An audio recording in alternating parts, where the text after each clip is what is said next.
እግዚአብሔር አብ፣ እግዚአብሔር ወልድ፣ እግዚአብሔር መንፈስ ቅዱስ ከሚሉት ቃል በቃል የተቀመጠው የተኛው ነው የሚለውን ብትፈልጉ እግዚአብሔር አብ የሚል ነው። ይሄ ቃል በቃል እንዲኖር የተፈለገ ስለሆነ ቃል በቃል ተቀምጧል። ኪሩቤልን ፈጠረ የሚል ቃል በቃል አምጣ ቢባል የለም። ሱራፌልን ፈጠረ የሚል ቃል በቃል የተጻፈ አምጦ ቢባል የለም። ግን ሱራፌልን ማን ፈጠረ፣ ኪሩቤልን ማን ፈጠረ ቢባል ራሱ እግዚአብሔር ነው እንላለን። ለምን? ሁሉን እሱ ፈጠረ የሚል ቃል ስላለ። ቃል በቃል ደግሞ እንዲኖር የተፈለጉ ነገሮችን ደግሞ ቃል በቃል መኖር አለባቸው። ስለዚህ እግዚአብሔር አብ የሚለው ነገር ቃል በቃል መኖር አለበት። አዎ መኖር አለበት። እግዚአብሔር አብ፣ እግዚአብሔር ወልድ፣ እግዚአብሔር መንፈስ ቅዱስ ብለህ ስትል ዝም ብዬ ቃል በቃል ባይኖርም እንበለው የሚባል ነገር እግዚአብሔር አብ እና ከአብ ልጅ ነው። እግዚአብሔር ከእግዚአብሔር አብና ከእግዚአብሔር ወልድ አይልም። ቃል በቃል እንዲኖር የተፈለጉ ጉዳይ በግልጽ ተቀምጦ ባለበት ሁኔታ ላይ ከሌለ የለም፣ መጨመር አትችልም። እግዚአብሔር አብ የሚለውን የፈለገ እግዚአብሔር ወልድ ማለት ለምንድን ነው የማይችል? እኛ ልናስተምርለት ነው? ስኮላሮች ሊጠግኑት ነው የእግዚአብሔርን ሐሳብ? እግዚአብሔር በስኮላሮች ጥገና ነው የሚመለከው? እግዚአብሔር አብ ነው ያለ። በስጋ ሊገለጥ የሚችል ሌላ ስለሌለ እግዚአብሔር ወልድ፣ እግዚአብሔር መንፈስ ቅዱስ ተገለጠ ለማለት የለም። በመጀመሪያ ደረጃ እግዚአብሔር ወልድ የሚባል ነገር መጽሐፍ ቅዱስ ውስጥ የለም። ኢየሱስ ምንድን ነው? ጌታ ነው።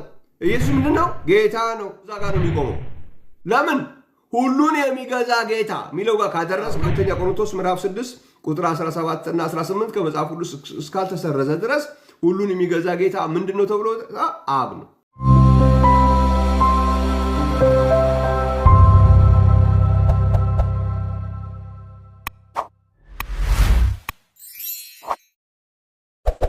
ሁላችሁንም በጌታ በኢየሱስ ስም ሰላም ብያችኋለሁ።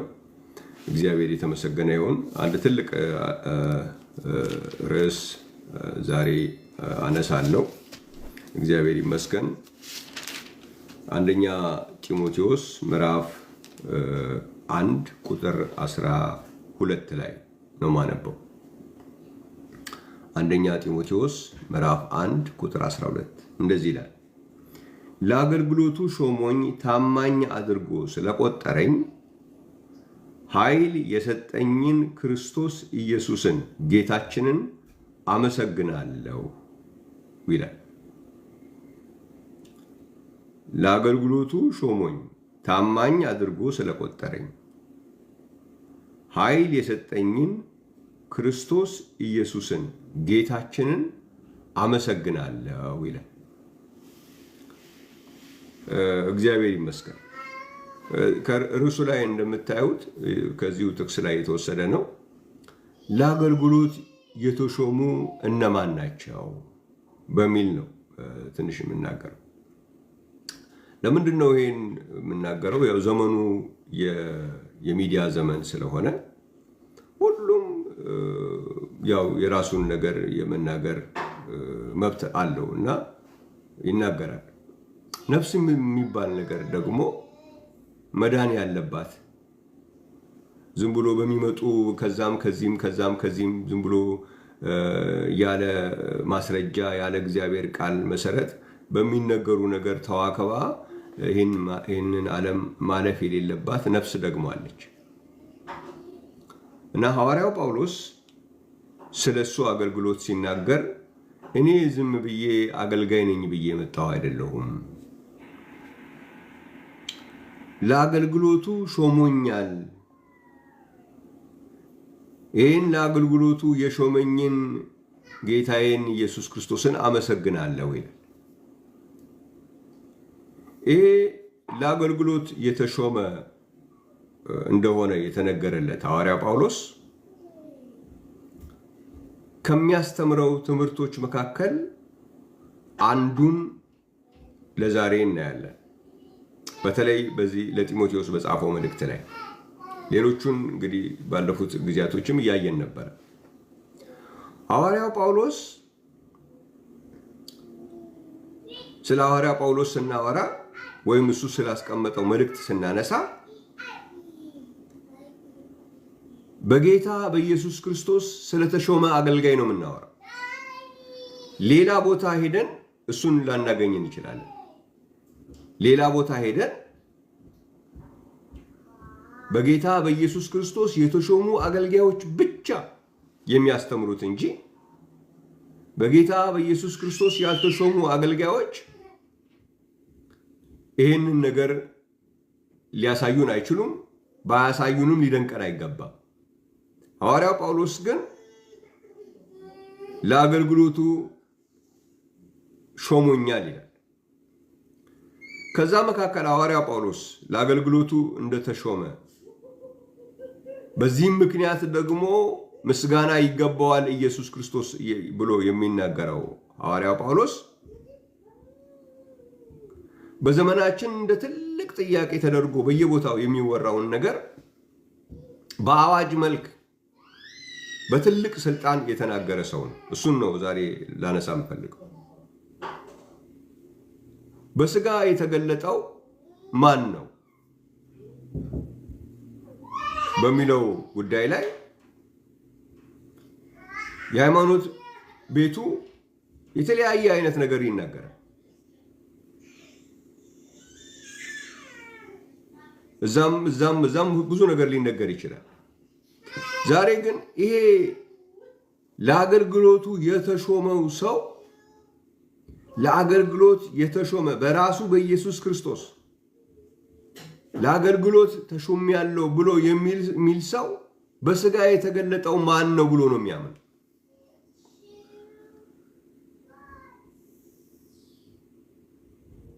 ሐዋርያው ጳውሎስ እግዚአብሔር አብ በስጋ እንደተገለጠ የሚያምን ሰው ነው።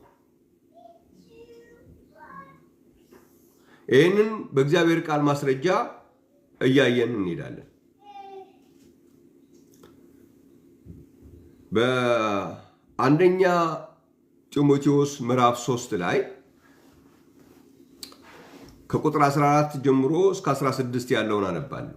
አንደኛ ጢሞቴዎስ ምዕራፍ 3 ከቁጥር 14 እስከ 16 ፈጥኜ ወደ እናንተ እንድመጣ ተስፋ አድርጌ ይህን እጽፍልሃለሁ። ብዘገይ ግን በእግዚአብሔር ማደሪያ ቤት እንዴት እንደሚገባ በእግዚአብሔር ማደሪያ ቤት መኖር እንዴት እንደሚገባ ታውቅ ዘንድ እጽፍልሃለሁ። ቤቱ የእውነት አምድና መሰረት የሕያው እግዚአብሔር ቤተ ክርስቲያን ነው። እግዚአብሔርን የመምሰል ምስጢር ያለ ጥርጥር ታላቅ ነው። በስጋ የተገለጠ ማን ነው? በስጋ የተገለጠው ሕያው እግዚአብሔር በስጋ ተገለጠ። በመጀመሪያ ደረጃ ጥያቄ ውስጡም የሚያስገባ አይደለም። በመጽሐፍ ቅዱስ ውስጥ ሁሉ ነገር ቃል በቃል ባይጻፍም ቃል በቃል ግን የተጻፈ ነገር የለም ማለት አይደለም። እኛ በምንፈልገው አረፍተ ነገር እኛ በምንፈልገው የቃላት አደራደር እንዲጻፍ አይጠበቅም። መልእክቱ የፈጣሪ እንጂ የኛ አይደለም። እሱ በፈለገው መንገድ እሱ እንዲደርስ በፈለገው መንገድ ጽፏል። እግዚአብሔር አብ የሚል ቃል ግን እንዲኖር አድርጓል።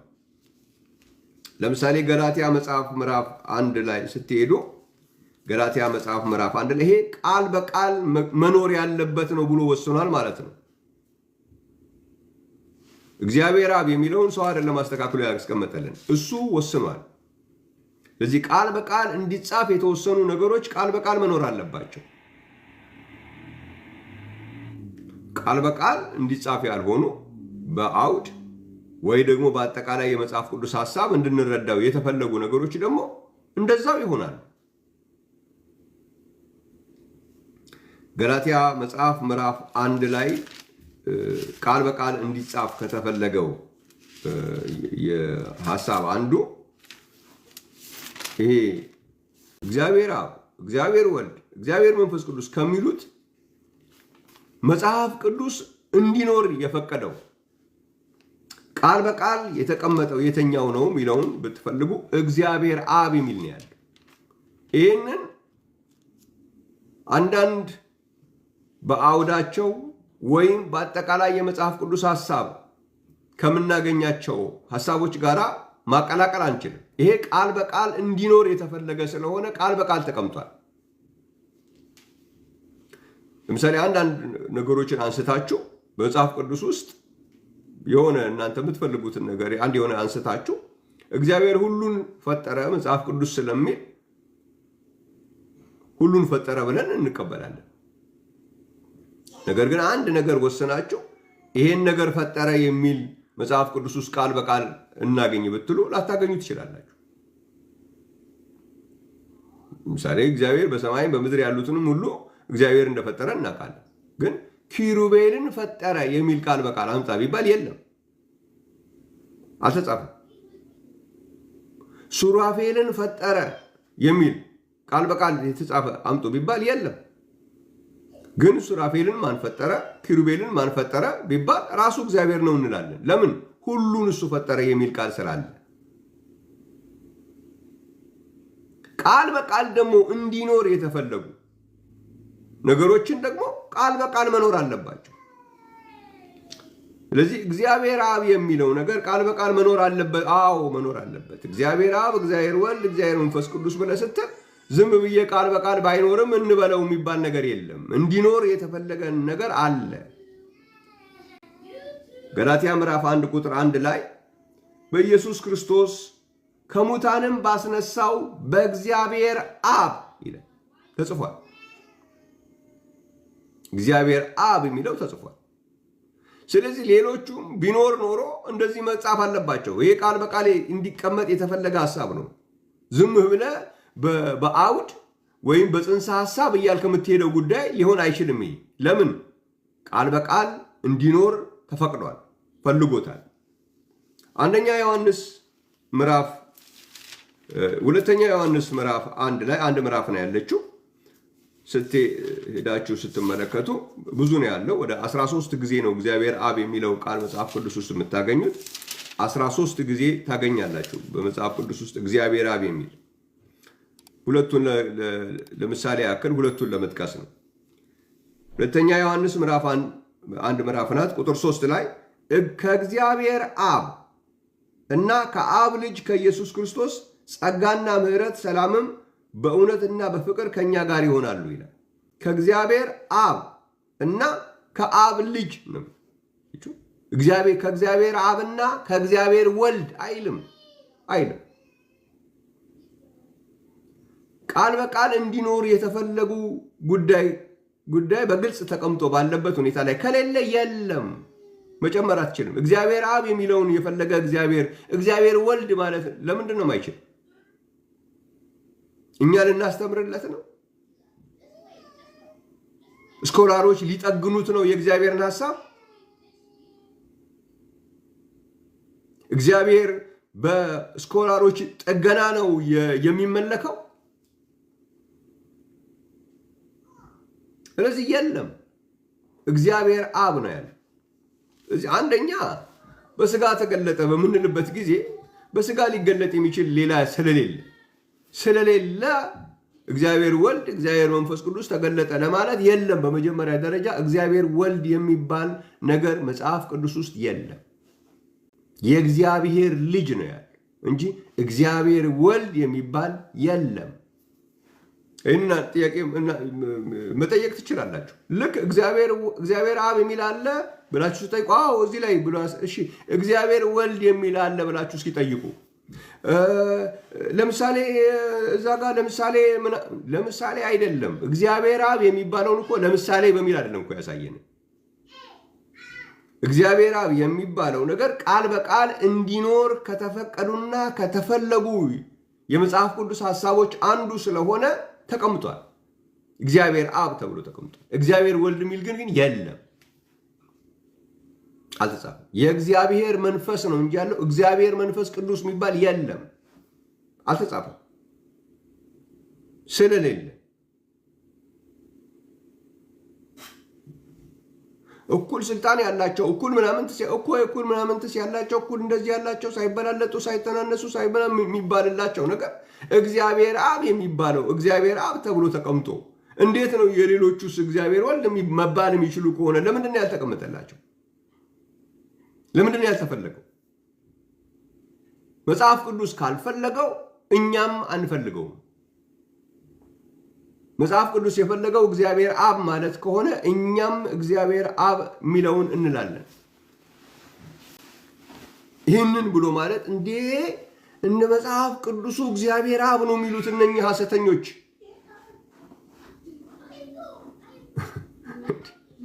እንደ መጽሐፍ ቅዱስ ማለት እንዴት አድርጎ ነው ሐሰተኛ ሊያደርግ የሚችለው? እግዚአብሔር ይመስገን። እሺ ወደ አንደኛ ጢሞቴዎስ ምዕራፍ 3 ሐሳብ ለመልሳችሁና ማን ነው በሥጋ የተገለጠው ይላል። አንደኛ ጢሞቴዎስ ምዕራፍ 3 ላይ ሕያው እግዚአብሔር ነው ይላል። ነግሬያቸዋለሁ ባለፈውም፣ ዛሬም ምናልባት ትንሽ ልደግመው እችላለሁ። እነዚህ ገላጭ ሐሳቦች መጽሐፍ ቅዱስ ውስጥ ሲጨመሩ የተለየ ጥናት ወይም የተለየ እይታ ማድረግ በጣም አስፈላጊ ነው። ለምሳሌ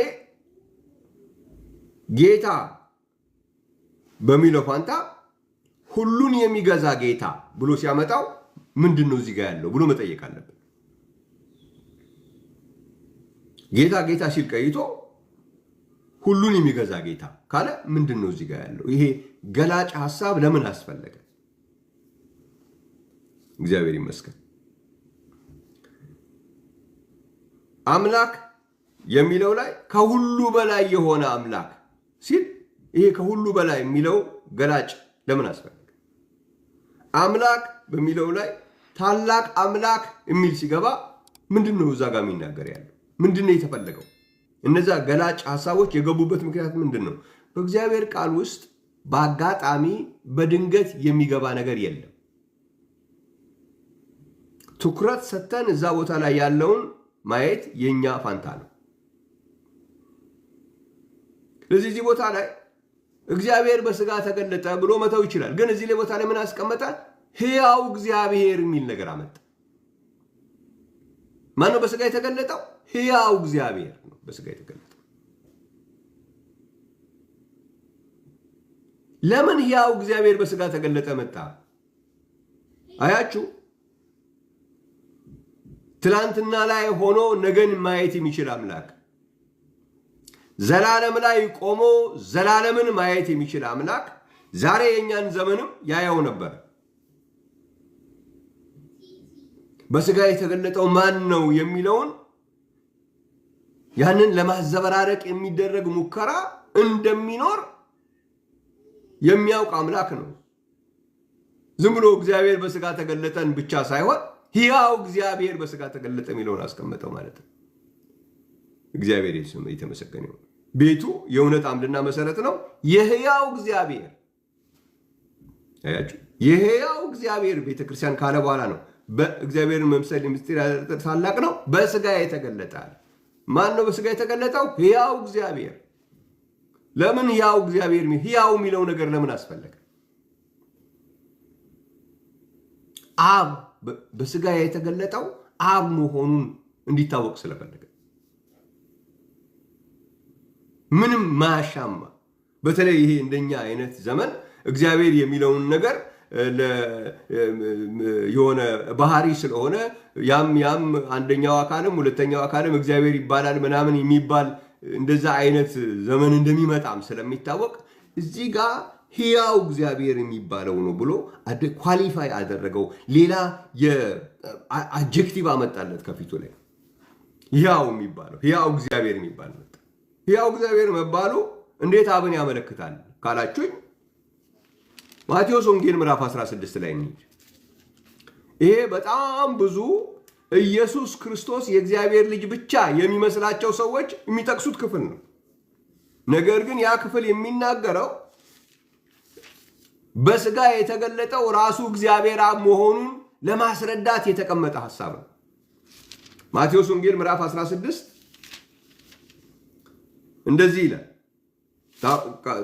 ያው ታውቁታላችሁ። ቁጥር 13 ጀምሮ ባነብላችሁ ኢየሱስ ወደ ፊልጶስ ቂሳርያ ሀገር በደረሰ ጊዜ ደቀ መዛሙርቱ ሰዎች የሰውን ልጅ ማን እንደሆነ ይሉታል ብሎ ጠየቀ። የሰውን ልጅ የሰው ልጅ ማን ነው የሚባለው? አንዳንዶቹ መጥምቁ ዮሐንስ ነው፣ ሌሎች ኤልያስ፣ ሌሎች ኤርሚያስ፣ ሌሎች ደግሞ ከነቢያት አንዱ ነው ይላሉ። እናንተስ? አንተ ክርስቶስ የሕያው እግዚአብሔር ልጅ አንተ ክርስቶስ የእግዚአብሔር ልጅ አይደለም። አንተ ክርስቶስ የሕያው እግዚአብሔር ልጅ ማን ነው? ይሄ ሕያው እግዚአብሔር ይሄ ሕያው እግዚአብሔር የተባለው አብ ካልሆነ ማን ነው? ሕያው እግዚአብሔር ለአብ አብን አይደንቲፋይ ለማድረግ መጽሐፍ ቅዱስ የሚጠቀምበት ቃል ነው። ስለዚህ አንደኛ ጢሞቴዎስ ላይ ሕያው እግዚአብሔር ነው በስጋ የተገለጠው ካለ ሌላ ፍልስፍና ሁሉ ማቆም ያስፈልጋል። በስጋ የተገለጠው ይሄ በማቴዎስ ወንጌል ምዕራፍ 16 ላይ ሕያው እግዚአብሔር ተብሎ የተነገረለት እግዚአብሔር አብ እሱ ነው በስጋ የተገለጠው። አለበለዚያ ከዛሬ ጀምሮ ማቴዎስ ወንጌል ምዕራፍ 16 ቁጥር 16 መሰረዝ አለበት። ማቴዎስ ወንጌል ምዕራፍ 16 ቁጥር 16 ላይ ያለው ሕያው እግዚአብሔር አብ ካልሆነ እንግዳው በስጋ የተገለጠው እግዚአብሔር አብ አይደለም እንላለን። ሕያው እግዚአብሔር ለእግዚአብሔር አብ መጽሐፍ ቅዱስ የሚሰጠው ቃል። ይሄ የሰው ልጅ የተባለው ደግሞ የዚህ የሕያው እግዚአብሔር ልጅ ነው።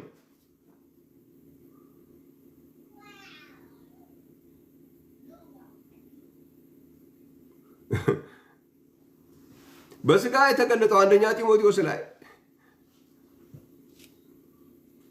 እግዚአብሔር ወልድ ነው ካሉ እግዚአብሔር ወልድ የእግዚአብሔር ወልድ ልጅ ነው።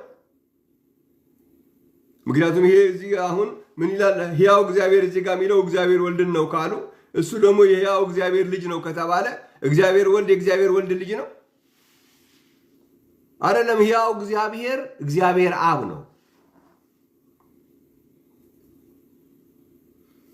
እግዚአብሔር የተመሰገነ ይሁን። እግዚአብሔር አብ የማን አባት ነው? የሰው ልጅ ለተባለው ሰዎች የሰውን ልጅ ማን ይሉታል አለ።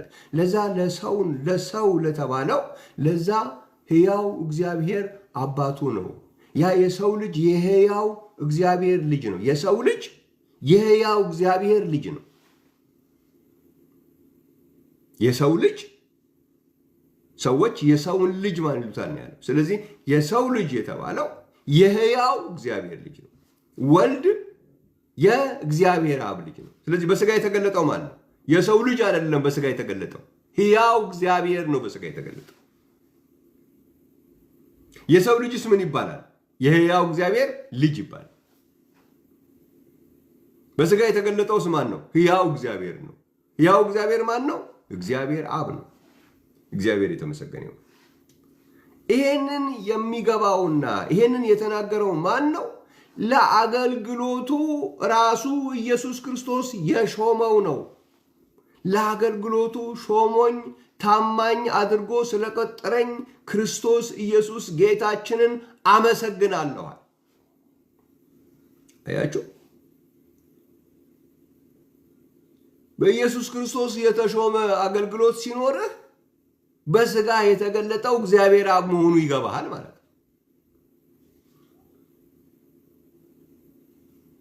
በስጋ የተገለጠው ሕያው እግዚአብሔር የተባለው የሰው ልጅ ለተባለው አባት የወልድ አባት የሆነው ሕያው እግዚአብሔር ነው በስጋ የተገለጠው። ማን ነው ይሄ የሚገባው? ለአገልግሎቱ ታማኝ ተደርጎ የተቆጠረ ለአገልግሎቱ የተሾመ። ስለዚህ በእግዚአብሔር የተሾሙ አገልጋዮች አንዱ ምልክታቸው በስጋ የተገለጠው ራሱ እግዚአብሔር አብ እንደሆነ የገባቸው ናቸው።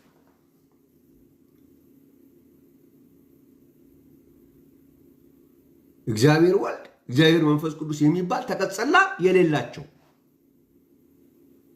በእግዚአብሔር አብ የሚያምኑ ይሄ እግዚአብሔር አብ ደግሞ ሕያው እግዚአብሔር እንደሚባል የሚያምኑ